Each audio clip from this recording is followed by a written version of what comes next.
Welcome to the deep dive. Today, we're digging into the ongoing conflict in Ukraine, specifically its impact on civilians and infrastructure. Yeah, it's a heavy topic, but crucial to understand. We've got quite a bit of material. We do. We're drawing from ACLAD, that's the Armed Conflict Location and Event Data Project, also Army Technology, the Institute for the Study of War, or ISW, and reports from the Kiev Independent and the Economic Times, all current up to April 12th, 2025. So the goal here is really to synthesize all this, right? Go beyond just the headlines. Exactly. Understand the tactics, the consequences for people on the ground, the real details. And the sources give us a pretty detailed picture, letting us see some significant trends. Okay, let's get into it. First up, something really concerning.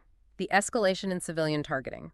ACLAD's data for 2024 shows a record high. Yeah, over 1,600 estimated fatalities. That's a 16% increase from 2023. Just sobering. And how these attacks are happening is changing too, isn't it? Definitely.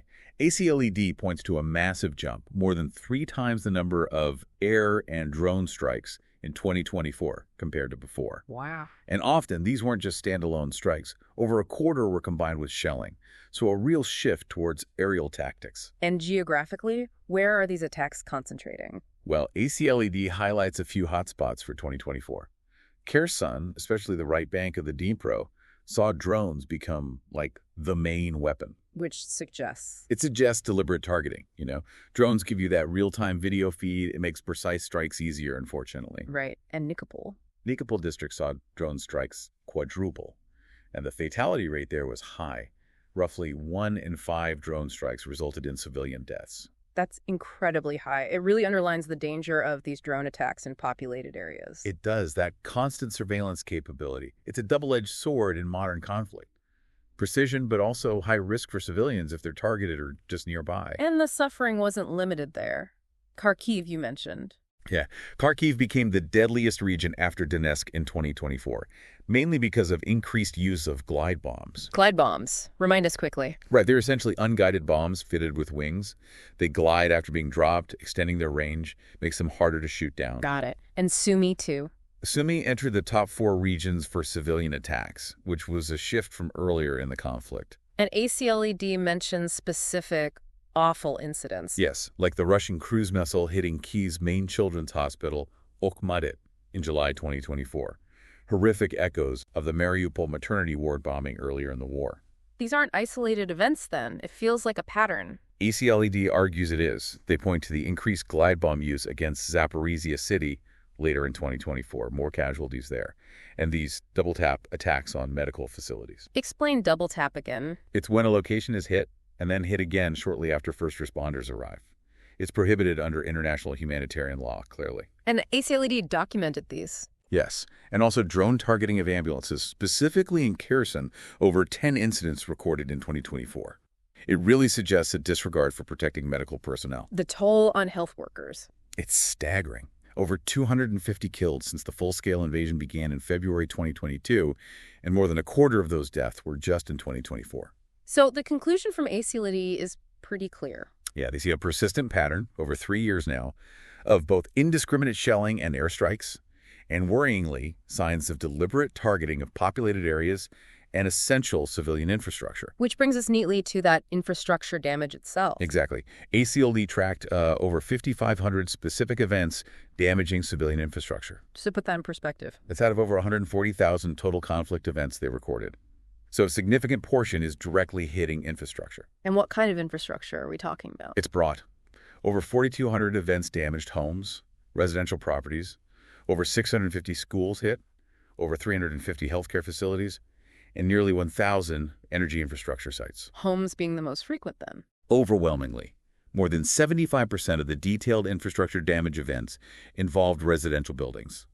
And over 3/4 of that damage came from Russian projectiles. And this damage isn't just in the east and south. No, that's a key point. While fighting was intense there, damage to homes spread across Ukraine.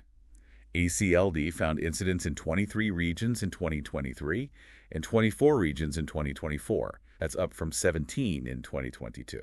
So it's affecting almost the entire country. Pretty much. Sumy and Kharkiv saw a lot of indiscriminate shelling and airstrikes hitting homes in 2024. Even Kyiv, though maybe less direct hits, suffered damage from debris from intercepted missiles and drones. Still disruptive, still dangerous. What about schools and education? Education facilities often get damaged alongside other civilian buildings, suggesting much of it is collateral, indiscriminate damage. But not always. Not always. ACLD does mention reports of some facilities being used for military purposes, which complicates the legal picture. Was there a particularly deadly attack on an educational site? Well, the deadliest single incident ACLE mentioned in the past year hit a military communications institute in Poltava, September 2024, a Russian ballistic missile. 58 killed, mostly military personnel, over 300 injured. But beyond single big events, the daily disruption to schooling. Immense.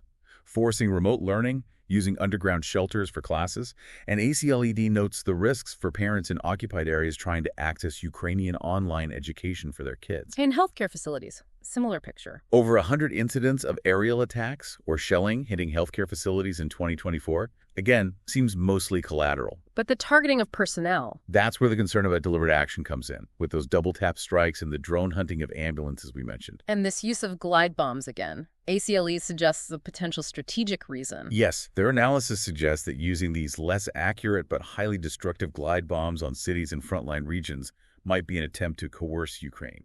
Inflict such high civilian costs that it pressures them towards surrender, regardless of the situation on the battlefield. A strategy of attrition aimed at civilians, potentially. Potentially, yes. Yeah. A very grim prospect. Okay, let's shift gears slightly to the energy infrastructure attacks. This seems to be a very deliberate campaign. It does. ACLED notes that while some damage, like the local power lines, might be indiscriminate, Russia clearly shifted to deliberate targeting of the energy sector from late 2022 onwards. And this has legal implications. Big ones. It potentially violates international humanitarian law, which is why the International Criminal Court has issued arrest warrants related to these attacks. And the focus of these attacks changed over time. Significantly. From late 2022 to March 2023. The main targets seem to be power distribution substations, the things that get power to homes. Right. But after March 2024, the strategy shifted. They started going after power generation itself. And the scale of that new campaign. It was intense, a big surge in attacks between March and August 2024. They hit major thermal power plants, the crucial Dnipro hydroelectric plant, even underground gas storage. The impact must have been enormous. Devastating. Kharkiv region lost all 3 of its thermal power plants. Another big plant south of Kiev destroyed.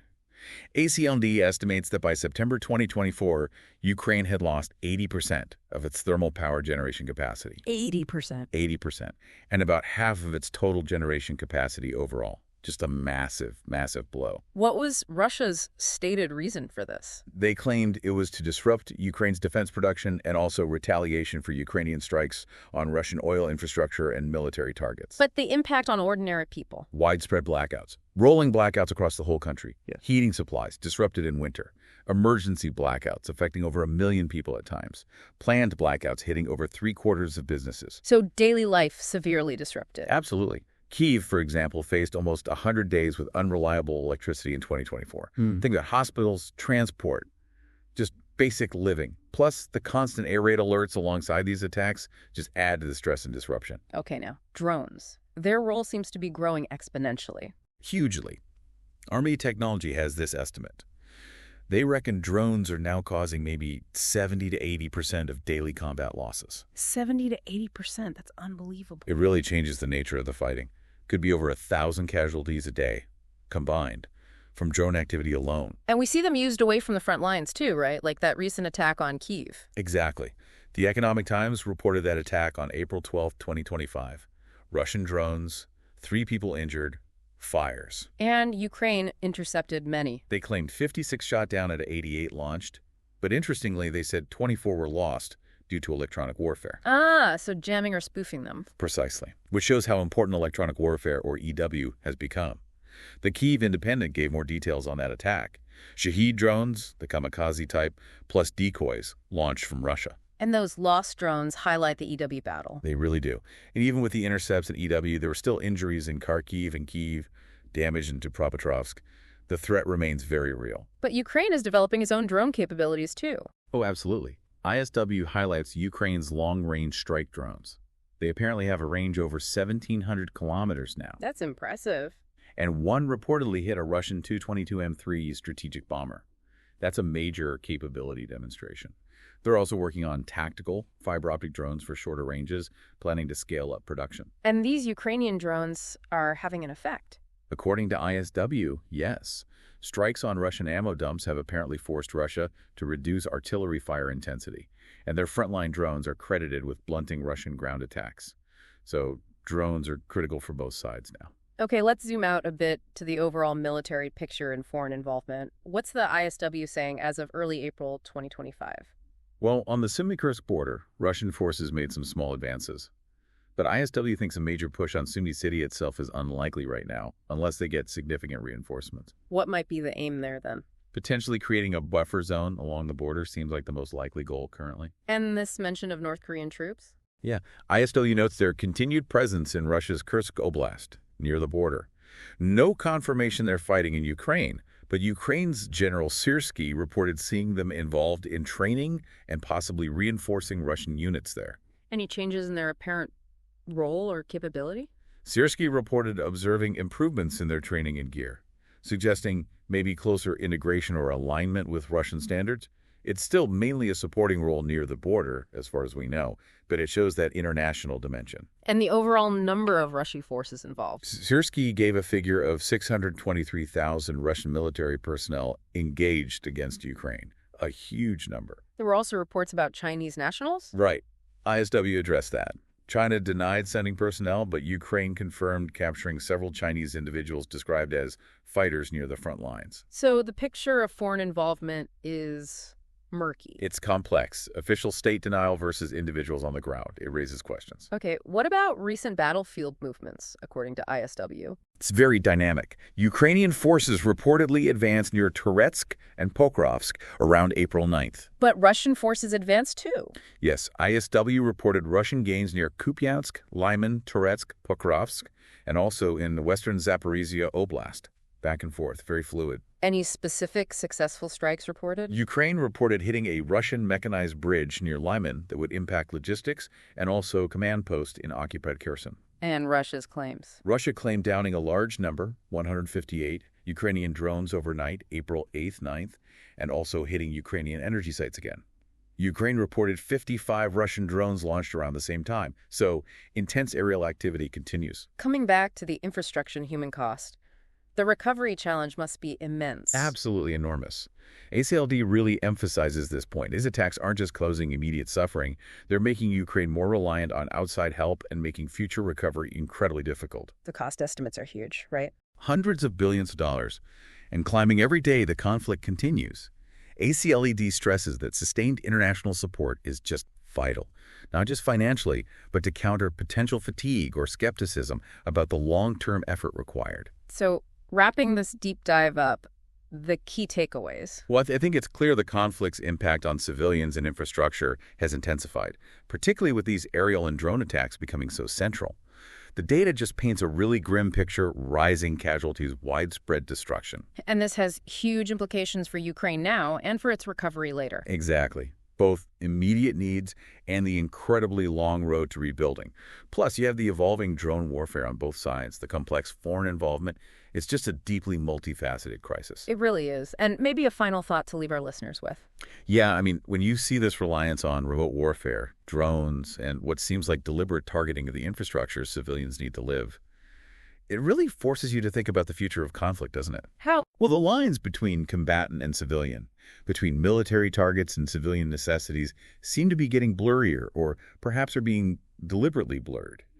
It raises profound questions about international humanitarian law, about accountability. So the immediate impact is devastating, but the long-term questions are just as significant. Definitely. How do we protect people when infrastructure itself becomes a weapon?